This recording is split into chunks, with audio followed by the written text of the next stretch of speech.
আসসালামু আলাইকুম। দুব্বি টিস্টুর পক্ষ থেকে আমি ইমরান শারফি আছি আপনাদের সঙ্গে। আজকে মোস্ট ইম্পোর্টেন্ট একটা বিষয় নিয়ে আলোচনা করব।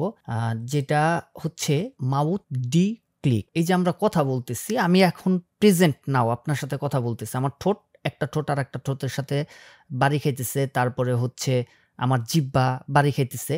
এটার কিন্তু মৃদু একটা সাউন্ড আছে যেটা সাধারণভাবে আমাদের কানে ওইভাবে লাগতেছে না। এখন আমরা যখন কম্প্রেশন করতেছি, নিচের সাউন্ডগুলো উপরে উঠে আসতেছে, ভোকালটাকে যখন প্রসেসিং করতেছি তখন ওইটার সাথে, সাথে কিন্তু মাউথ ডি ক্লিকটাও উপরে উঠে আসতেছে। আজকে আমরা মাউথ ডি ক্লিকটা রিমুভ করব। এখন এই মাউথ ডি ক্লিকটা রিমুভ করব আমরা FL স্টুডিওর মাধ্যমেই। তার আগে দেখাই নেই, সেটা হচ্ছে RX। এই যে RX, এই সফটওয়্যারটা আমার মনে হয় প্রত্যেকটা অডিও ইঞ্জিনিয়ারের কাছে থাকা উচিত বলে আমি মনে করি। এটা হচ্ছে আমার ব্যক্তিগত ওপিনিয়ন। RX-টা থাকাটা খুবই জরুরি। এটা যেমন লেটেস্ট ভার্সন RX 11, কারো কাছে RX 7 আছে, কারো কাছে 9 আছে, 8 আছে, বিভিন্ন ভার্সন আছে। যেটাই থাকাটা খুবই জরুরি। এটার উপরে আমরা অনেকগুলা ক্লাস করব, অনেকগুলা। তো আজকে যেটা দেখব সেটা হচ্ছে মাউথ ডি ক্লিক। এখন এইখানে জাস্ট আমার নিউ একটা প্রজেক্ট সাজাইতেছিলাম। এই যে রিদমটা সাজাইতেছি। এটা হচ্ছে গাইড ভয়েস। কাজে যাই। এখন হচ্ছে আমরা RX এর ওইখান থেকেও কাজটা কইরা আনতে পারি। ওইখান থেকে যদি আমরা বাইরের থেকে যদি কাজটা করি, তাহলে হচ্ছে এই ভোকালটাকে আমরা একটা এক্সপোর্ট দিব। এক্সপোর্ট দিয়া যেইখানে নেই সেখান থেকে ওই RX এ নিয়ে আমরা কাজটা করব। আর এইখান থেকে যদি করি, তাহলে হচ্ছে আমি এখানে গেলাম। এখানে যাওয়ার পরে এই যে মাউথ ডি ক্লিক, এই যে মাউথ ডি ক্লিক, এইটাকে নিব। RX 11। এটা কিন্তু আপনি যারা একটু নিচের ভার্সন ব্যবহার করতেছেন তাদের কাছেও আছে। এখন এটা আমরা কিভাবে বুঝবো যে এই সাউন্ডটা কোথায় আছে? এই যে এখানে একটা ক্লিক করব। দেখেন এখানে একটা খালি ঘর আছে, এখানে একটা ক্লিক করে দিলাম। ক্লিক করে দিয়ে যদি আমরা প্লে করি, যারা ক্লিক সাউন্ডটা শুনতে পারতেছেন না তারা এইখানেও ফলো করতে পারেন, এইখানেও ফলো করতে পারেন, এখানেও ফলো করতে পারেন। দেখেন কিছুক্ষণ পরই ব্রিপ করবে যখনই ক্লিক সাউন্ডটা আসতেছে।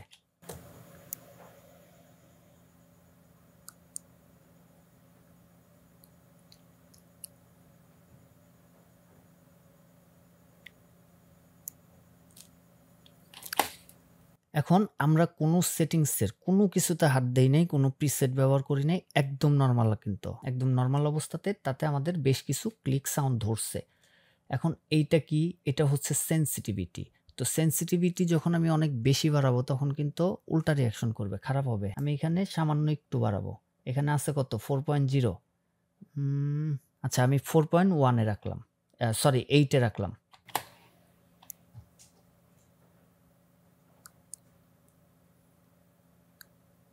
আচ্ছা, এখন এই জিনিসটা কি? এটা দেখেন উপরে লেখা আছে ফ্রিকোয়েন্সি। এটা হচ্ছে ফ্রিকোয়েন্সি। কোন ফ্রিকোয়েন্সিতে কাজটা করব? এখন আমি যদি এদিকে যাই লোয়ার ফ্রিকোয়েন্সি, এদিকে গেলে হায়ার ফ্রিকোয়েন্সি। এখন সাধারণত আমাদের ক্লিক যে সাউন্ডটা, মুখের যে সাউন্ডটা, সেটা কি লোয়ার দিকে আছে নাকি হাইয়ের দিকে আছে?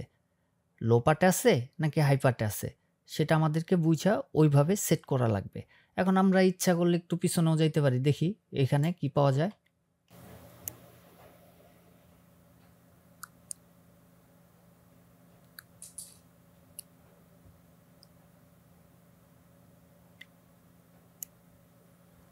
এখানেও কিন্তু একটা সাউন্ড পাওয়া যাচ্ছে। তো নরমালি আমরা একটু হাইয়ের দিকে যাই, কারণ এই সাউন্ডটা হাইয়ের দিকে থাকাই স্বাভাবিক, বেশি।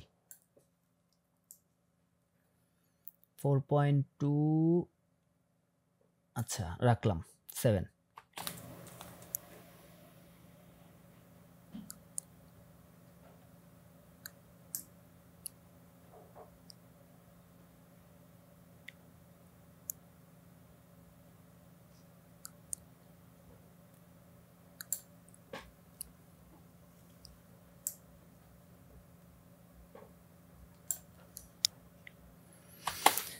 আমি 4.2-র ভিতরেই একটু বেশি পাইছি। যারা শুনতে পারতেছেন না, পাবেন কিনা আমি জানি না। যেহেতু ভিডিও মেক করতেছি, আশা করি পাবেন। যদি সাউন্ডটা বুঝতে পারেন, শুনতে পারেন, তাহলে তো ক্লিয়ার বুঝতেছেন। এখন আসবো হচ্ছে এই যে দেখেন আরেকটা নব দেওয়া আছে। এই জিনিসটা আসলে কি? এই জিনিসটা হচ্ছে এখান থেকে আমি একটু দেখাই দিই। এই যে আমরা একটা নব নিলাম না? নেওয়ার পরে যে কিউ করলাম নস, তার মানে এইখান থেকে এইটুকু জায়গার মধ্যেও কাজ করবে। এখন আমি যদি ওরে এখন টোটাল এখান থেকে এই পর্যন্ত জায়গাতে কাজ করতেছে, এতখানি এরিয়া। হ্যাঁ, ডিলেট। আচ্ছা, এখন ওরে আমরা কতটুকু এরিয়া দিব সেটাও শুনতে শুনতে দিব।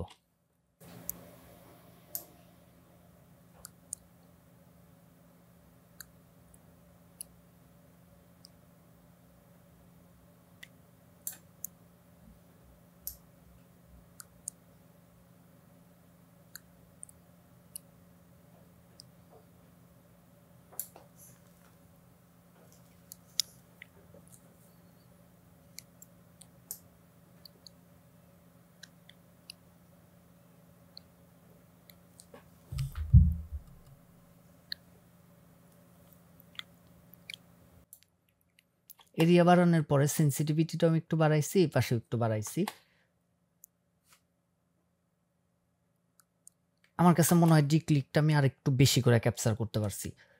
তো এখন এটাকে যখন আমি উঠাই দিব, বুকের মাঝে খুব যতনে রাখলাম আমি যারে, আমার বুকটা করলো ছিদ্র বিষ মাখা এক তীরে। বুকের মাঝে খুব যতনে রাখলাম আমি যারে, আমার বুকটা করলো ছিদ্র বিষ মাখা এক তীরে। এখন এটার ভিতরে ডি ক্লিকগুলা নাই, একটু পরিষ্কার হয়েছে।